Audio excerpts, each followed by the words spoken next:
So Lockwood Elementary is not only one of the most legendary, if not the most notorious LA asphalt schoolyard, fiberglass picnic table, bank, bump, and hip school. It's also fairly typical of a lot of the LA schoolyards that we're going to be looking at in this episode of This Old Ledge. We have a mid-1930s streamlined, modern, original campus. After the Long Beach earthquake in 1933, a lot of Los Angeles campuses were rebuilt in more durable materials like concrete. And then you have a 1956 expansion with more buildings being added surrounding this asphalt schoolyard. Asphalt, you might wonder, what a weird material to use for a schoolyard. You know, in the mid-1950s, asphalt was seen as the most clean, safe, and flexible material to pave a playground where you might be playing basketball, you might be playing dodgeball, you might have a track. In other words, it accommodated any sport. And often those banks serve the utilitarian purpose of just bouncing balls or rolling balls back into whatever sport was being played. So that's the basic formula for every single Los Angeles Unified School District campus. An open plan with separate buildings linked by an asphalt schoolyard, and modular benches and picnic tables, high ones for high schools, low ones for elementary schools. Lockwood originally had low, like 22-inch high fiberglass picnic tables. And that's really what this spot was known for. Think about Keenan Milton's switch flip over the picnic table at Lockwood, where he rolls in on that bank and does it off a flat right there. Think about Kareem Campbell's ginormous switch frontside flip over a picnic table off a very mellow bump that was once there.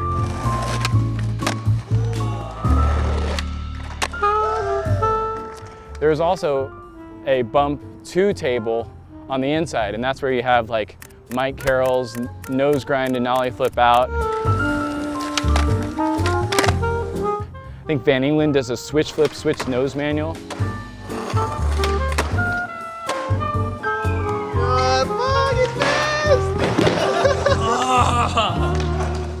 And there are so many epic photos that I associate with this schoolyard. I mean, besides like Paulo Diaz's switch ollie over a table, and one of my favorite photos that I found doing research for this was in 1956. There's this picture of students saluting the flag in the morning as the campus reopens, and in the background you can see those fiberglass benches. Amongst the crowd of students with their hands on their heart, there's one little rebel with his hands on his nuts. I think that, to me, typifies the spirit of the mid-1950s schoolyard more than anything.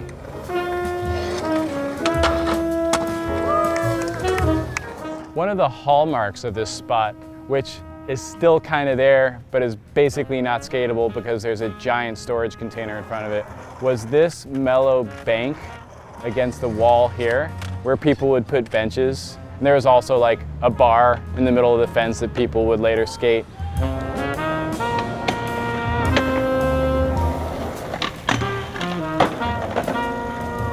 From Guy Mariano doing like a switch crooked grind to kickflip out in like 1993, I think that is one of the main draws that's still there in some vestigial form at Lockwood Elementary.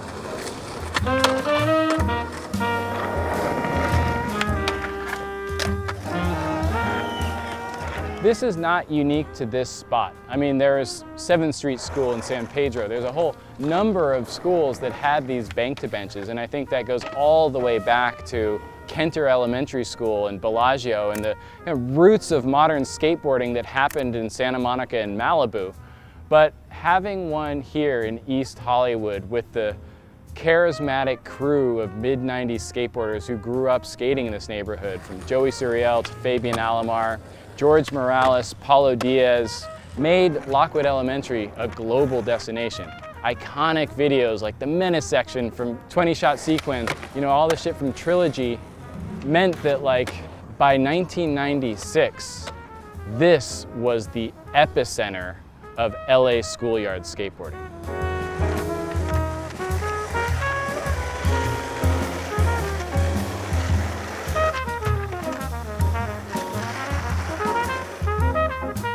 Los Feliz was the main school.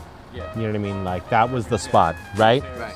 Legit, that was the spot. Los Feliz was before Lockwood. But it started getting really blown out. It's like, it just got popular. And a lot of videos, and now everyone's like, oh shit, Lockwood's the new Lockwood's spot. the new spot, bro. You had like a front 180 fakie nose grind on the top of the table, like a Spitfire ad or 180 something. nose grind. Yeah, I know. Everybody gets technical, man. It's easy. Frontside 180 nose grind. That was a Spitfire ad. And you know, Jason Lee was there that day, Jim Thiebaud and Tommy Guerrero. And they put me on a spot and like, they wanted to get an ad from me. Back then you could just do like a whole video part in one day. I did that. When you guys started sessioning that school, it made Gardner and Gardenia and fucking 7th Street in San Pedro look irrelevant because there was something that was so iconic about that row of cypress trees and the way that you guys were skating that school that I think is really cool. That was our stomping grounds for learning. That was like a stomping ground for doing everything. It would be empty. Yeah. So, But I think about like the first like tabletop tricks, and they're all basically done at Lockwood. Like after Sean Sheffy, after like, you know, like people 50-50ing like at top of the table in San Diego or whatever. I couldn't go in there anytime we wanted to, me and Joey and Juan, without our little crew, because there would be a bunch of fools right there trying to trip on us. but I had a key, and I could. There was no climbing. It was just like. How do you feel about seeing it like 10 or 15 years later, like in Supreme videos or like whatever with like other people? It's gotta be sick, right? I think it's dope to see like the next like fucking evolution. Even like Abe and all those dudes, like when they put like the fucking double bench on the fucking bigger bank.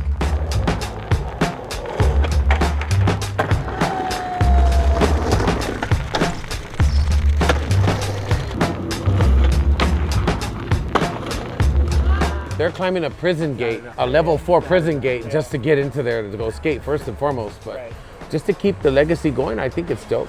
Yeah. I think it's sick. I would like to go skate it too. Right. Yeah. I would like to get invited to some of that stuff.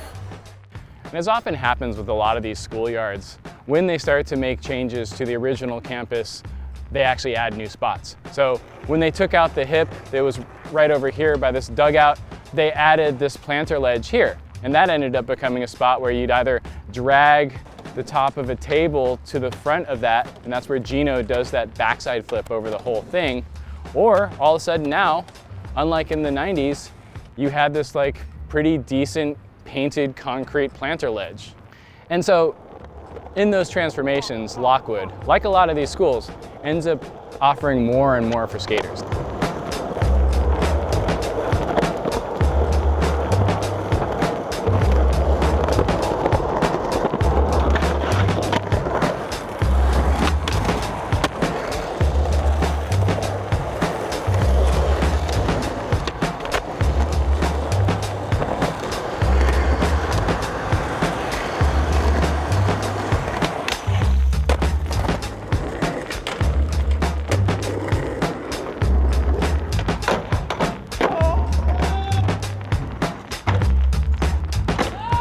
And because of where it was and because of who skated it, and because of what was going on in the neighborhood around it, Lockwood has always been the most notorious and probably infamous schoolyard in LA for skateboarding.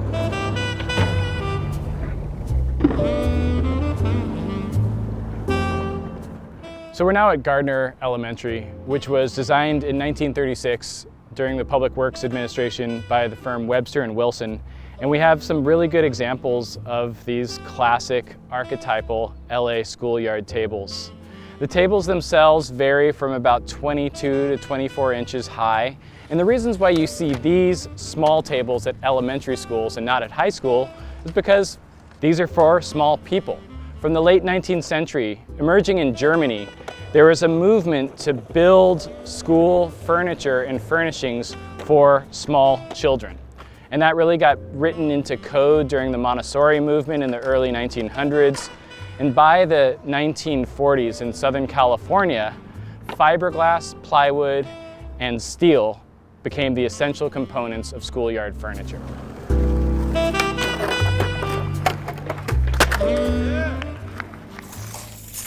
So these benches are 18.5 inches high by 12 feet long. When a fiberglass bench is good, it offers almost no resistance on any end-to-end grind or slide trick. But weirdly enough, 18.5 is kind of the ideal height for any ledge. 18.5 inches high is the exact height of what Love Park's ledges in Philadelphia were.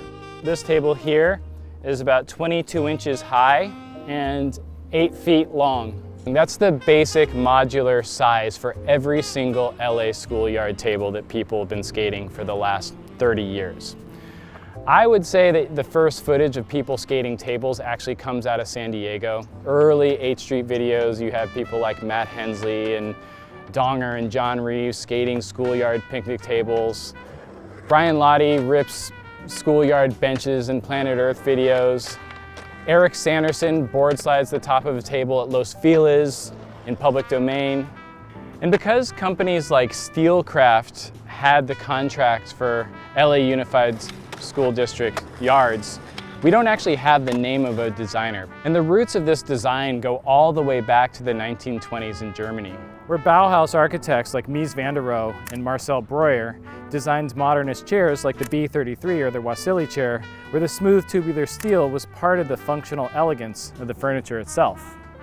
Then in the 1940s and 1950s, firms like Charles and Ray Eames took that same idea and incorporated molded fiberglass and just regular plywood for their designs. So the LA schoolyard picnic table is really just a popularization of an otherwise avant-garde tradition of European and Californian modernism. And over time, their designs kind of evolved even if the dimensions were basically the same. So, you know, these tubular steel ones are some of the earliest ones. Sometimes the tables don't have the exposed bolts on the top. Those don't really matter, you can still grind and slide over those. Sometimes they have a completely square, like almost enclosed spangled steel frame. And 22 inches high and 8 feet long is the perfect dimensions for knowing that you have a trick locked. You can't often just hit the end of these tables. You have to go end to end, which means you have to commit and go fast enough to get into that trick at the beginning and pop out of it at the end.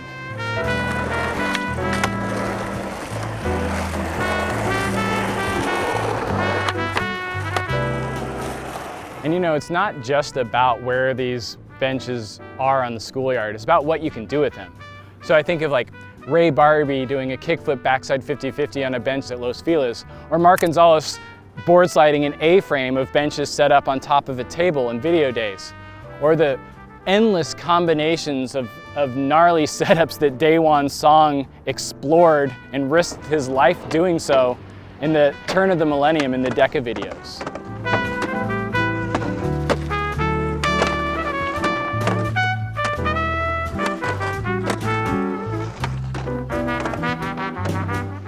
And from the mid to late 90s, doing a switch flip, doing a switch backside flip, doing a frontside heel flip, doing a switch 360 flip over a table, once that bar was reached, tables sort of fell out of favor. And then when Stay Gold came out, Brian Herman beautifully took it back to the basics by stringing together these lines of tricks over the tables, which kind of breathed fire back into that style of skating.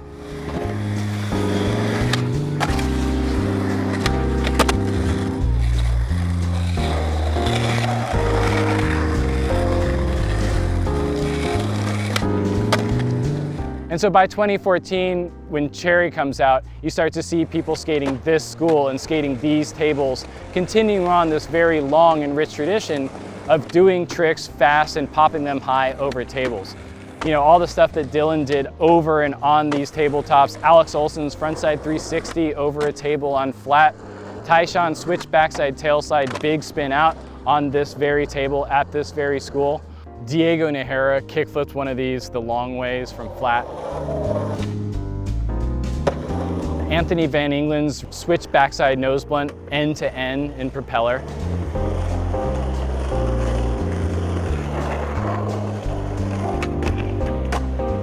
All of that stuff was like a return to the classic fundamentals of LA street skating. Anything done on these tables looks amazing because you have to haul ass to do something on these tables.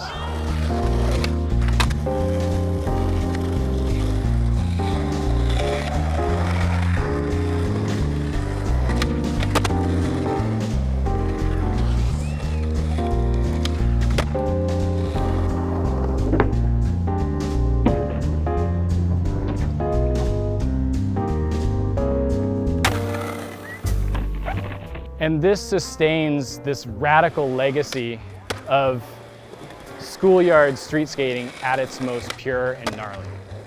So as these schoolyards start to transform, these standardized tables continue this thread of offering something for future generations of skateboarders to figure out. And as the culture evolves, skateboarding needs these standardized benchmarks where you can think of all the crazy shit that's been done over these tables and done on these tables. And then imagine your way into the future by thinking of all the things that have yet to been done on these tables.